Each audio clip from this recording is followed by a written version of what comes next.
ভারতের ভূখণ্ডে বাংলাদেশের ২০০ একর জমি। এই জমি কিভাবে ফেরত পাওয়া যাবে তা নিয়ে বিএসএফ এর সাথে একটি বৈঠক করেছে বিজিবি। বিজিবির কুষ্টিয়া ব্যাটালিয়নের কমান্ডার এবং বিএসএফ রওশনবাগ ব্যাটালিয়নের কমান্ড্যান্টের মধ্যে এই বৈঠক হয়। রোববার বৈঠকটি জামালপুর বিওপির সীমান্ত পিলার হতে ভারতের আনুমানিক ১৫০ গজ অভ্যন্তরে অনুষ্ঠিত হয়।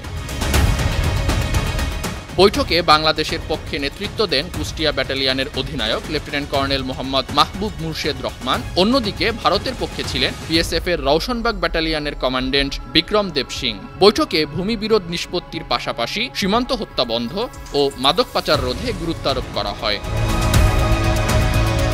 এ বিষয়ে কুষ্টিয়া ব্যাটালিয়নের অধিনায়ক লেফটেন্যান্ট কর্নেল মোহাম্মদ মাহবুব মুর্শেদ রহমান গণমাধ্যমের সাথে কথা বলেন। তিনি জানান, ভারতের অভ্যন্তরে বাংলাদেশের আনুমানিক ২০০ একর জমি আছে। অন্যদিকে বাংলাদেশের অভ্যন্তরে আছে ভারতের আনুমানিক ৪০ একর জমি। গত ১০ ফেব্রুয়ারি বিজিবি বিএসএফ এর মধ্যে একটি সিদ্ধান্ত গ্রহণ করা হয়। সেই সিদ্ধান্ত অনুযায়ী আগামী অক্টোবর মাসে উভয় দেশের সার্ভেয়ার এবং বিজিবি বিএসএফ এর উপস্থিতিতে পুনরায় জরিপ করা হবে। জরিপের পর জমির প্রকৃত মালিকদের নিকট হস্তান্তর করতে উভয় ব্যাটালিয়ন কমান্ডাররা একমত পোষণ করেন।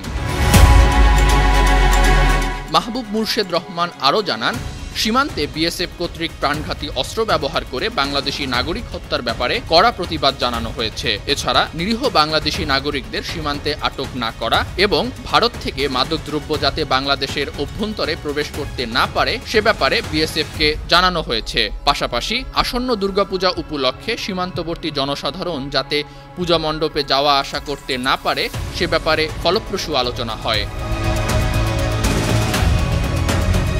News desk, 52 TV.